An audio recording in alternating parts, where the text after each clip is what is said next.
Tea கடை kitchen சொந்தங்களுக்கு வணக்கம். ஃப்ரெண்ட்ஸ், நம்ம இன்றைக்கி ஒரு சூப்பரான டீ கடை ஸ்பெஷல் கமுதி கசரா எப்படி செய்யலாம் அப்படின்னு சொல்லி தான் பார்க்க போகிறோம். ராமநாதபுரம் மாவட்டத்தில் இருக்கக்கூடிய ரொம்ப ஃபேமஸான ஊர் தான் கமுதி. இந்த கமுதியில் இருக்கிற நிறைய டீ கடைகளில் இந்த கசரா அப்படிங்கிற ஸ்வீட் தான் ரொம்ப ஃபேமஸ்ஸு.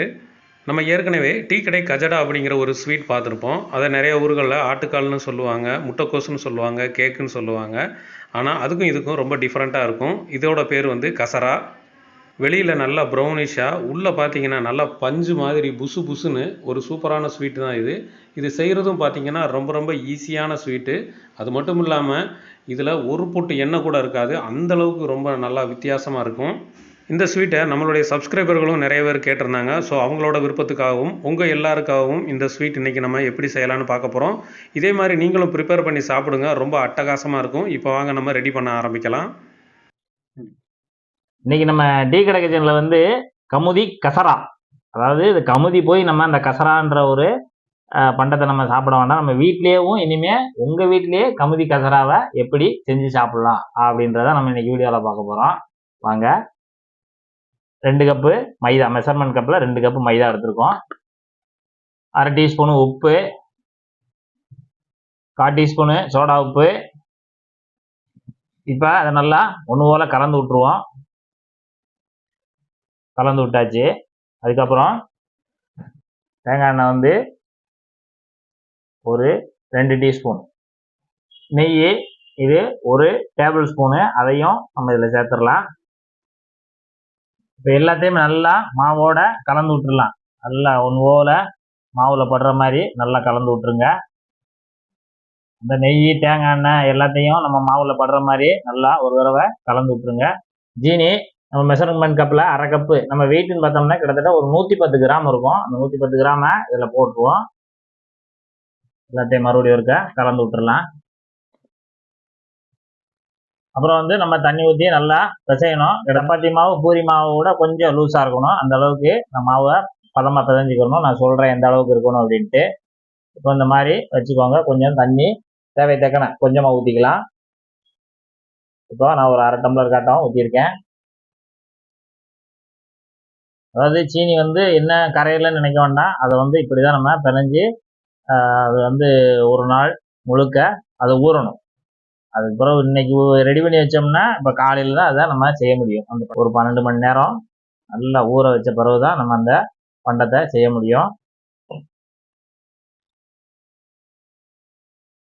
இது வந்து கமுதியில் ஒரு ஃபேமஸான ஒரு பண்டம். நம்மகிட்ட இந்த ரெசிபி போடுங்க, அந்த ரெசிபி போடுங்க அப்படின்னு சொல்லி நம்மகிட்ட விரும்பி கேட்குறாங்க. அதனால் விரும்பி கேட்குறதுனால நம்மளும் அந்த ரெசிபிகளை அங்கங்கே தொடர்பு கொண்டு எப்படி செய்யணும், எது செய்யணும், அந்தந்த மாஸ்டர்களை தொடர்பு கொண்டு நம்ம கேட்டு அதே பக்குவத்தில் நம்மளும் இன்னைக்கு போட்டு காமிச்சிட்ருக்கோம்.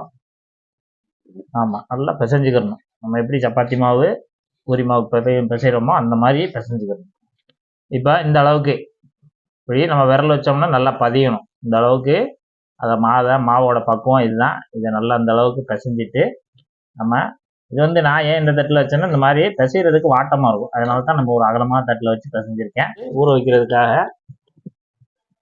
மூடி வச்சு ஊற வைக்கணுமா, அதனால இந்த மாதிரி ஒரு பாத்திரத்தில் எடுத்து இந்த மாதிரி வச்சுட்டு மாதிரி மூடி வச்சிருங்க. இப்போ ஒரு 12 மணி நேரமாவது அது ஊறணும். இப்போ இந்த கசரா போடுறதுக்கு நேற்று நைட்டு மாவு ரெடி பண்ணி வச்சோம். இப்போ காலையில் எடுத்து பார்த்தோம் அப்படின்னா இந்த மாதிரி ஒரு டெக்ஸ்டனில் இருக்கும். நம்ம சேர்த்த சீனி எல்லாமே நல்லா இளகி போயிருக்கும். அதோடு சேர்த்து அந்த மைதாவும் நல்லா ஊறி போயிருக்கும். இப்போ இந்த மைதாவை அப்படியே நம்ம போட முடியாது. அதனால் இன்னும் கொஞ்சம் மாவு சேர்த்து இது எல்லாத்தையும் நல்லா பிசைஞ்சு எடுத்துக்கலாம். ஏற்கனவே ஊற வச்ச மாவோடு சேர்த்து கொஞ்சமாக மைதா சேர்த்து எல்லாத்தையுமே மறுபடியும் ஒரு வாட்டி பிசைஞ்சு விட்டுருவோம். அப்போ தான் நம்ம தேய்ச்சி எடுக்கிறதுக்கு சரியாக இருக்கும். இப்போ கொஞ்சமாக கைப்பிடி அளவுக்கு மாவு எடுத்து இதை போட்டு நல்லா பிசைஞ்சு எடுத்தாச்சு. இப்போ இந்தளவுக்கு நல்லா பக்குவமாக பிசைஞ்சு எடுத்து உருட்டி வச்சாச்சு. இதில் நம்ம எப்பவும் போல் சப்பாத்திக்கு மாவு தேய்க்கிற மாதிரி கல்லில் நல்லா மாவை தேய்ச்சி விட்டுட்டு இந்த மாவை எடுத்து அதில் போட்டு தேய்க்க ஆரம்பிச்சிடலாம். மாவை தேய்க்கிறதுக்கு முன்னாடி கையை வச்சு முடிஞ்ச வரைக்கும் அழுத்தி விட்டுட்டு நல்லா பரப்பி விட்டுட்டு அப்புறமா நம்ம பூரிக்கட்டையை வச்சு தேய்க்க ஆரம்பிச்சிடலாம். நார்மலாக நம்ம வீட்டில் பூரி சப்பாத்திக்கு தேய்க்கிறது ரொம்ப நைஸாக தேய்ச்சி எடுப்போம். ஆனால் இது அந்தளவுக்கு இருக்கக்கூடாது. நல்ல ஒரு திக்னஸாக இருக்கணும். எந்த அளவுக்கு எடுக்கணும் அப்படிங்கிறதையும் நாங்கள் சொல்கிறோம், பார்த்துக்கிட்டே வாங்க. இந்த மாவு தேய்க்கும் போது பார்த்திங்கன்னா நம்ம ஒரு பக்கம் தேய்ச்சிக்கிட்டே இருப்போம், அதுவும் ஒரு பக்கம் அப்படியே இழுத்து வந்துக்கிட்டே இருக்கும். அதாவது தேய்க்க திரும்ப சுருங்குற மாதிரியே தெரியும். இருந்தாலும் நம்ம முடிஞ்ச வரைக்கும் நைஸாக தேய்ச்சி எடுத்துக்கிறணும். இப்போ நம்ம தேய்ச்சாச்சு. அதோட தடிமன் பார்த்தீங்கன்னா, இந்த அளவுக்கு இருக்கணும். அப்போ தான் நல்லாயிருக்கும். எண்ணெயில் போட்டு பொரிச்செடுக்கும் போது நல்லா ஒரு சூப்பராக உப்பி வரும். அடுத்ததா இதை நம்ம கட் பண்ண போகிறோம். பெரிய சைஸ் ஸ்கேல் ஒன்று எடுத்து இந்த மாதிரி ஒரு சின்ன கத்தியை வச்சுட்டு கொஞ்சம் கொஞ்சமாக கட் பண்ணி எடுக்கலாம். நீள வாக்கில் வரிசையாக கோடுகளை போட்டு விட்டுருவோம்.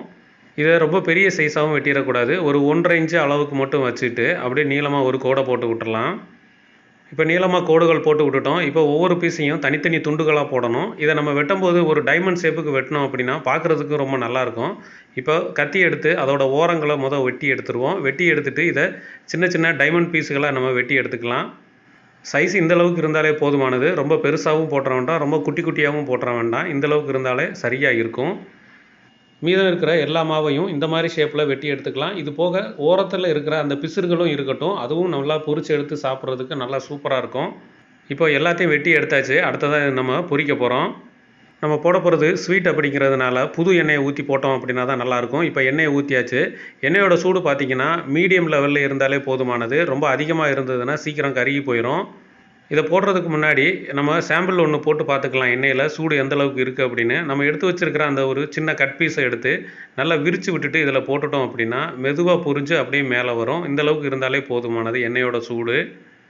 அடுத்ததாக நம்ம வெட்டி வச்சுருக்கிற பெரிய சைஸ் துண்டுகளை எடுத்து போட ஆரம்பிச்சிடலாம். போடுறதுக்கு முன்னாடி இந்த மாதிரி எடுத்து ஒவ்வொரு பீஸையும் நல்லா 4 பக்கமும் இழுத்து விட்டுக்கிறணும்.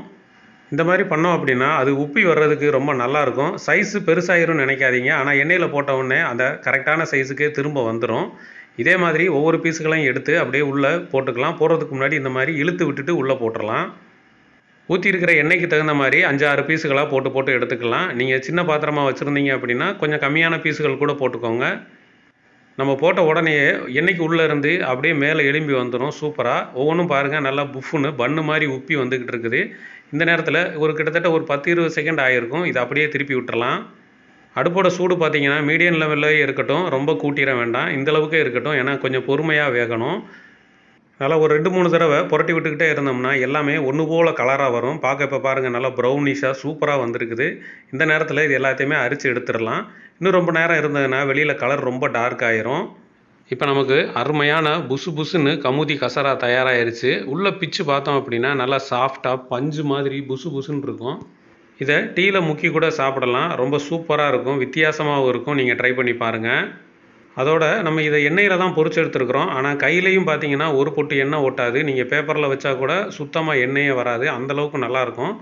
எண்ணெய்னாலே பயப்படுறவங்க இந்த மாதிரி ஒரு ஸ்வீட் செஞ்சு சாப்பிடுங்க. சாப்பிட்டு பார்த்து உங்களுக்கு டேஸ்ட் எப்படி இருந்துச்சு மறக்காமல் கமெண்ட்டில் சொல்லுங்கள். நம்ம நாளைக்கு ஒரு சூப்பரான வீடியோவில் சந்திக்கலாம். நன்றி, வணக்கம்.